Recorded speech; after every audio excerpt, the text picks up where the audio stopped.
এই ভিডিওতে ইলেকট্রিক্যাল সেক্টরের গুরুত্বপূর্ণ 20টি প্রশ্ন এবং উত্তর নিয়ে আলোচনা করা হয়েছে। এই প্রশ্নগুলো বৈদ্যুতিক এবিসি লাইসেন্স ভাইবা তথা ইলেকট্রিক্যালের জব ইন্টারভিউর ভাইবার জন্য খুবই গুরুত্বপূর্ণ। 1. সর্বোচ্চ কত কিলোওয়াট লোডের জন্য সিঙ্গেল ফেজ বিদ্যুৎ সংযোগ দেওয়া হয়? উত্তর 7.5 কিলোওয়াট। 2. কত কিলোওয়াট লোডের জন্য 3 ফেজ অর্থাৎ 400 ভোল্টেজের লাইন সংযোগ দেওয়া হয়? উত্তর 7.5 কিলোওয়াট থেকে 50 কিলোওয়াট পর্যন্ত। 3.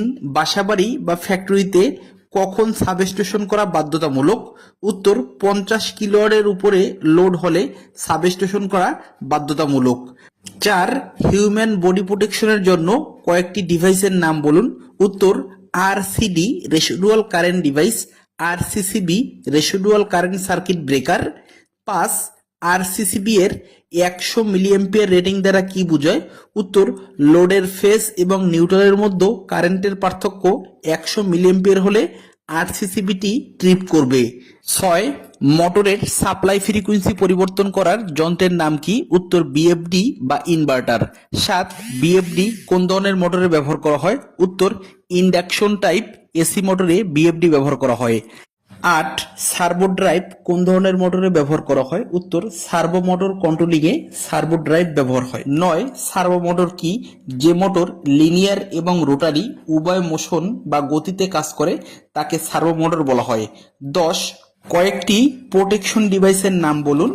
উত্তর fuse, MCB, ELCB, MPCB, RCCB, grounding circuit, earthing circuit, lightning arrester, ইন্ডাস কারেন্ট লিমিটার ইত্যাদি। 12. কয়েকটি অ্যারেস্টারের নাম বলুন। Rod gap arrester, sphere gap arrester, horn gap arrester, multi gap arrester, electrolyte gap arrester, metal oxide gap arrester. 13. Neutral এবং earthing সার্কিটের মধ্যে পার্থক্য কি? উত্তর আর্থিংকে নিউট্রাল হিসেবে ব্যবহার করা যায়, কিন্তু নিউট্রালকে আর্থিং হিসেবে ব্যবহার করা যাবে না। এছাড়া আর্থিং হলো প্রোটেক্টিভ ব্যবস্থা, অতিরিক্ত কারেন্টকে মাটিতে প্রেরণ করার ব্যবস্থা, আর নিউট্রাল হলো রিটার্ন পথ, ফেজ দিয়ে যে কারেন্ট সার্কিটে ইনপুট হয় নিউট্রালের মাধ্যমে পুনরায় আবার উৎসে ফিরে যায়। 14. কয়েকটি ইন্ডাকটিভ লোডের নাম বলুন। Electric motor, fan, washing machine, compressor, transformer, reactor ইত্যাদি। 15. কয়েকটি রেজিস্টিভ লোডের নাম বলুন। বাল্ব, হিটার, গিজার, রেজিস্টর ইত্যাদি। 16. সুইচ গিয়ার কি? বৈদ্যুতিক লোড পরিচালনায় সুইচিং, কন্ট্রোলিং, মেজারমেন্ট এবং প্রোটেকশনের জন্য ব্যবহৃত সকল ডিভাইসকে একত্রে সুইচ গিয়ার বলা হয়। 17. কয়েকটি সুইচ গিয়ার ডিভাইস বা ইকুইপমেন্টের নাম বলুন। উত্তর সার্কিট ব্রেকার, সিটিপিটি,